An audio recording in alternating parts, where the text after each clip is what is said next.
Welcome to simply Shenba. இன்னைக்கு வந்து நம்ம தக்காளி குழம்பு எப்படி செய்யலாங்கிறத பார்க்க போகிறோங்க. ஆல்ரெடி பார்த்தீங்கன்னா நம்ம தக்காளி சாம்பார் எல்லாமே செஞ்சுருக்கோம். இது வந்து பார்த்தீங்கன்னா தக்காளி குழம்பு.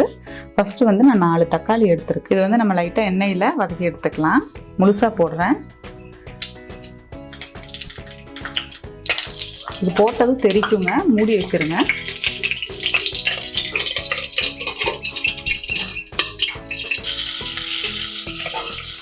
வதக்குறது பார்த்தீங்கன்னா அப்பப்போ இப்படி திருப்பி விடணும், இல்லைனா ஒரே பக்கம் கரிஞ்ச மாதிரி ஆகிடும். நல்லா இப்படி அப்பப்போ இப்படி திரும்பி விட்டுக்கோங்க. இந்த தோல் வந்து நமக்கு இந்த உரியற மாதிரி வர்ற அளவுக்கு நம்ம வதக்குனா போதும். ஏன்னா குழம்பு நம்ம நல்லா கொதிக்க விட போகிறோம். இப்படி எண்ணெயில் வாட்டிட்டு போடும்போது ஒரு டேஸ்ட் நல்லா இருக்குங்க, அதுக்காக தான்.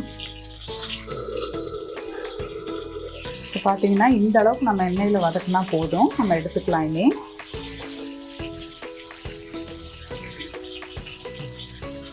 பாருங்க, தோல் இப்படி பிரிஞ்சு வரணும்.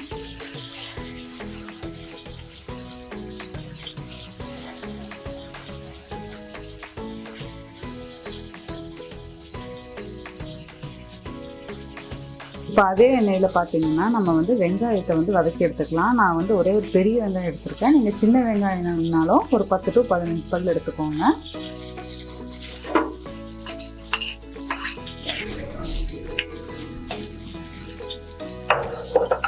வெங்காயத்தை நல்லா வதக்கிக்கலாம்.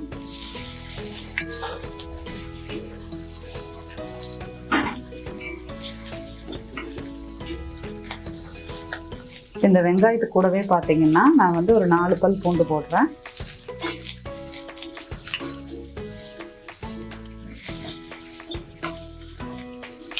ஒரு 5 வரமிளகாய்,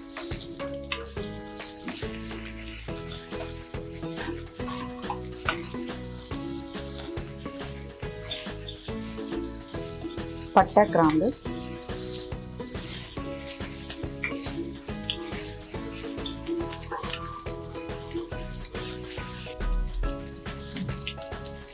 இப்போ பார்த்தீங்கன்னா ஒரு 1/2 ஸ்பூன் சீரகம் எடுத்துருக்கேன்.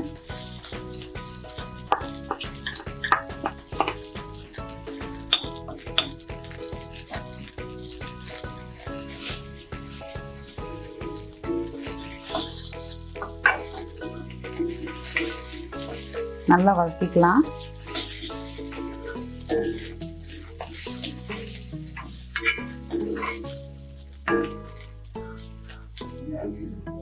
இதிலே பார்த்தீங்கன்னா கொஞ்சம் கருவேப்பிலை சேர்த்துக்கலாம். இது எல்லாத்தையும் நம்ம கலந்து விட்டுட்டு அடுப்பு ஆஃப் பண்ணிடலாம். ஆஃப் பண்ணிட்டு பார்த்தீங்கன்னா இது கூட வந்து 1 ஸ்பூன் கசகசா சேர்க்குறேன்.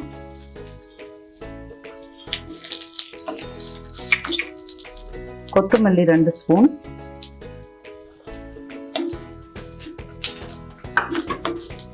தேங்காய் துருவல் 1 கப். இதெல்லாம் வந்து நம்ம அடுப்பு ஆஃப் பண்ணிட்டு அந்த சூட்டோடையே இருந்தால் போதும், இல்லைன்னா கரிஞ்ச மாதிரி ஒரு மாதிரி ஆகிடும், குழம்பு நல்லா இருக்காது. இப்போ இதெல்லாம் சூடு ஆறுனதுக்கப்புறம் நம்ம ஜாரில் போட்டு அரைச்சி எடுத்துக்கலாம். ஃபஸ்ட்டு இது நல்லா அரைச்சிட்டு கடைசியாக வந்து பார்த்திங்கன்னா தக்காளியை கூட சேர்த்து ஒரு சுற்றுனா போதும். சூடு ஆறட்டும். இப்போ சூடு ஆறிடுச்சு, நம்ம அரைச்சி எடுத்துக்கலாங்க.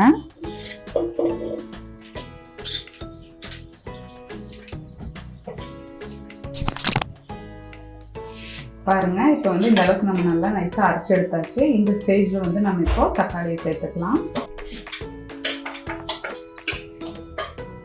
நம்ம ஒரு சுத்து விட்டு எடுத்தால் போதும். பாருங்க, நம்ம இப்போ அரைச்சி எடுத்தாச்சு. அடுத்தது பார்த்தீங்கன்னா அடுப்பில் ஒரு பாத்திரம் வச்சு நான் வந்து மண் சட்டி வச்சுருக்கேன். நீங்கள் கடாயோ அந்த மாதிரி வச்சுக்கோங்க. இதில் ஊற்றிக்கலாம். உங்களுக்கு எந்த அளவுக்கு தண்ணி வேணுமோ அந்த அளவுக்கு கலந்து ஊற்றிக்கோங்க. தண்ணி ஊற்றிக்கிறாங்க. நான் ஃபஸ்ட்டு வந்து ஜாரில் அலம்பி விட்டு அந்த தண்ணி ஊற்றுறேன்.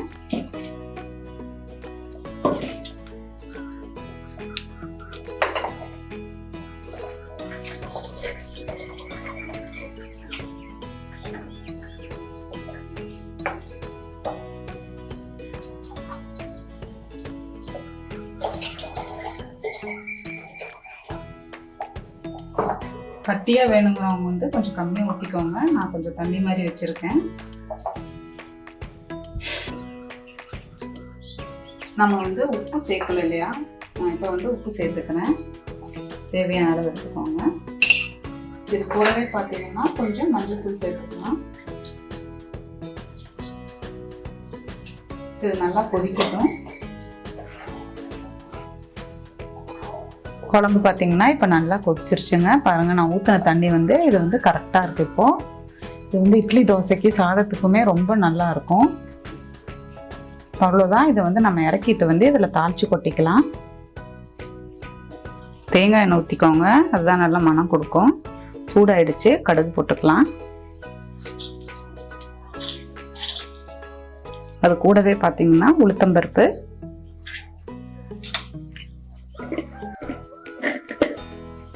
அது கூட தாளிக்க கொஞ்சம் கருவேப்பிலை.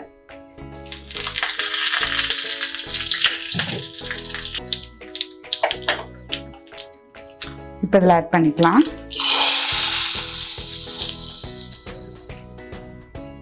அவ்வளோதாங்க. இந்த மாதிரி தக்காளி குழம்பை நீங்களும் ட்ரை பண்ணி பார்த்துட்டு கமெண்ட் பண்ணுங்கள், லைக் பண்ணுங்கள், ஷேர் பண்ணுங்கள். சிம்பிளி ஷென்பா சேனலை சப்ஸ்கிரைப் பண்ணாதவங்க சப்ஸ்கிரைப் பண்ணிடுங்க. கூடவே பெல் பட்டனையும் ப்ரெஸ் பண்ணிடுங்க. தேங்க்யூ.